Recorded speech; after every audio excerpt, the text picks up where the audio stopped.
Hello and welcome to the Telegraph Studios and Business Reporter's Human Capital campaign, hosted by the Telegraph Online. I'm Alistair Green and today I'm going to be talking to Gaelle Lamotte from Strategy Management Partners about bridging the gap between business strategy and achieving the best results.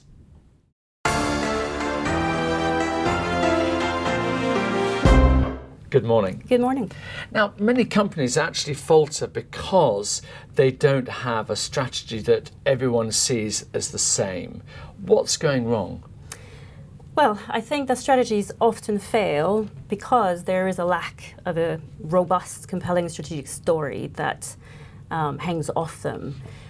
There's a failure of coordination between units and functions often, misalignment, and at the end of the day, there's a lack of leadership agreement around a common and shared purpose, around a common agenda. So as a result, you'll find that there's a real gap in interpretation between a strategic plan and then ultimately what we get at the end, which is numbers and results. So think, if you will, for a second, when you get those quarterly results, those numbers, or those end-of-year results, they give you a snapshot, and they give you a useful snapshot as to where we are in terms of performance, particularly for investors, shareholders, and managers. But they're quite a superficial view. They're only the back end of the story, if you're like. Once everything's been done, we get that result. Okay, so it's all really about the past. Everything that we've done before, we get that result. Okay. Now, if you can link those results back to a very concrete, logical story, then how you react to those results can really be telling of the management team. So imagine that you've got good results. Okay, you've done well, you've hit the targets. You could just say, good job, well done, pat on the back, let's keep going the way we're going, become perhaps a little complacent. What you really should be doing is saying, did we do as well as we could have? Did we really fulfill the potential relative to market conditions, relative to our customers, relative to our peer groups? What did we learn? What really made the difference to get those numbers? And actually, some of the things we might have done maybe didn't work so well. So we need to learn from that so that next time around, we're not being caught up by the competition, but we're staying ahead. We are improving all the time. Now take the other scenario, which is the more worrying one, where you've got disappointing results. Now again, management teams might react and say, okay, well that's not good. We're going to panic a little bit here. We're going to slash some costs. We might kill the training budget. We might start thinking about stopping some projects. We're going to stop some investments and so forth. Now, if you're doing that, maybe you should, perhaps, but before you engage in impulsive sort of reaction, you really, again, need to go back to the story. It's like, could we have anticipated those results? Did we anticipate? Is this predictable? Is this what we imagined would happen? Because actually, we knew there might be a dip, and it's part of the journey. Now, if it wasn't predictable, what do we do about it? What did we learn? Where did we go wrong? Did we make the wrong assumptions?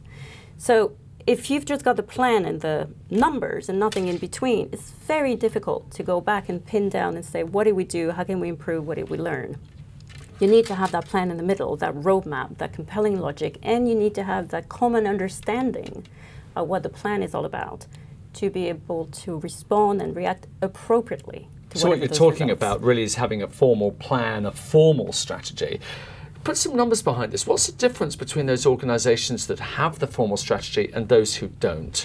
Okay, and I'll just jump in a little bit just to clarify as well. Most companies do have strategies, and quite good strategies.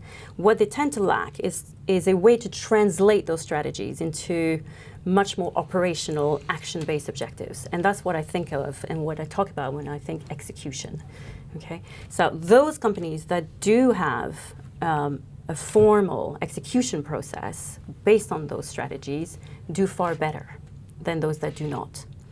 So if you believe credible research, such as research coming out of Harvard or Bain or academics on the subject, companies that do not have any sort of formal process around implementing strategy will say that only maybe 20% of the time will they, or 20% of those companies will deliver. Of those companies that do have a formal process, about 70% of them will actually succeed and deliver as to their expectations. So the payoffs are pretty dramatic.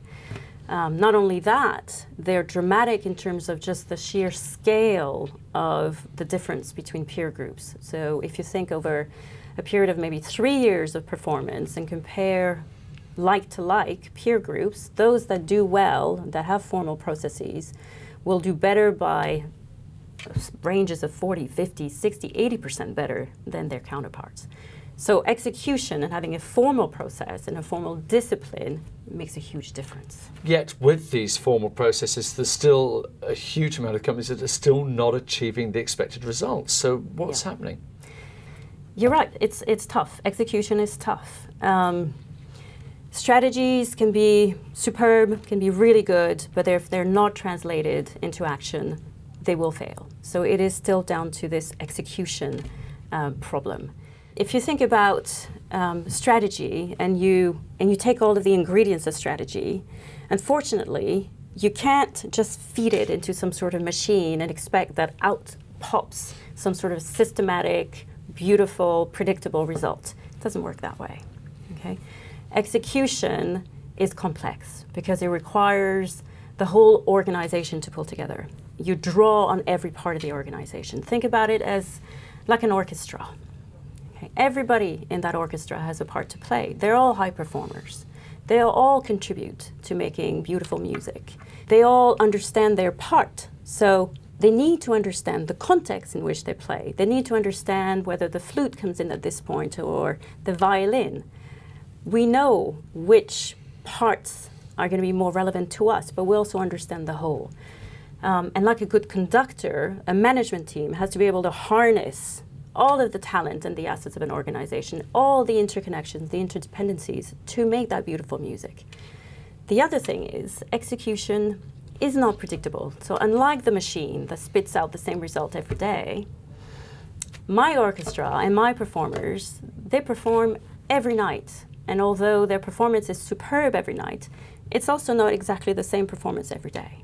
Right? Because it's about people, it's about organization, it's about dealing with your environment, it's about adjusting, and execution is all about that. So it's complicated, it's complex, it's a discipline that organizations need to master, and if they do, they can genuinely get a competitive advantage.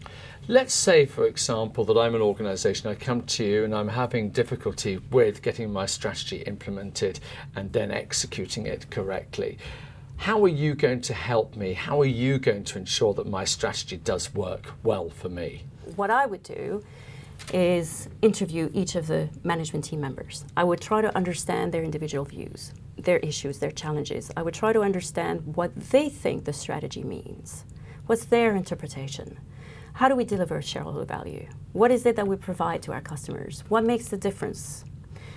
What are the assets that we believe we have as an organization that are truly competitive and unique? What we're going to build on? What talent do we have that we can harness that really makes a difference? So I would ask all of those questions.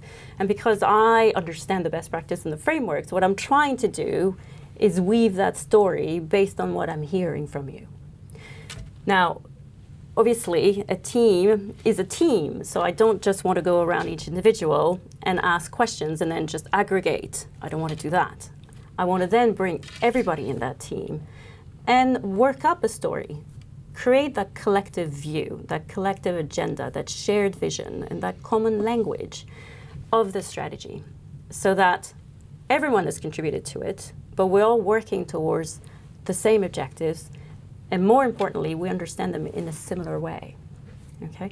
And that's just the starting point. So I've set the context in doing interviews and workshops and working sessions and analysis. We've established the context together, and from there, we can do everything. We can communicate further out to the organization, we can solicit feedback, engage them, we can start thinking about better alignment of reporting and review systems, we can set up the right projects and dashboards so we can start tracking and really assessing and learning from our performance. So we've learned from the performance, yet there are people who need to comply with it all to make it work. So what are some of the failures when it comes to compliance that you would experience? compliance in terms of the execution or not following through on the agenda? Is that what you mean? Probably both, actually, for that matter. Well, I think part of creating that strategic platform, that strategic agenda, is giving us the means to review regularly, to assess regularly. So we're not waiting for our numbers to arrive at the end of the quarter, at the end of the year. Actually, we've pretty much every step of the way, we've learned. Okay, so every month, every week, every 3 months, we look back, think about what we set up in terms of projects, maybe measurement, maybe metrics, objectives, and ask ourselves, how are we doing? Are we on the right track? Did we misinterpret? Did we make the wrong assumptions? Should we tweak? Should we resource a different project in a different way? So we're giving ourselves opportunities to react much more dynamically than we did in the past when we were just had a plan and then waited for the results.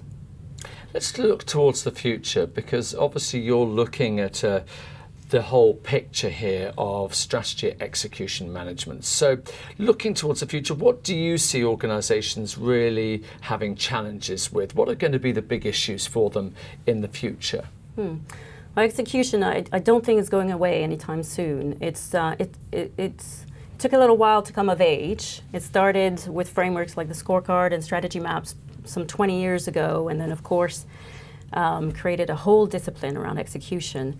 And it is still the most important challenge that companies face. If you survey companies every single year over the last decade, strategy execution remains the most important challenge they feel they face.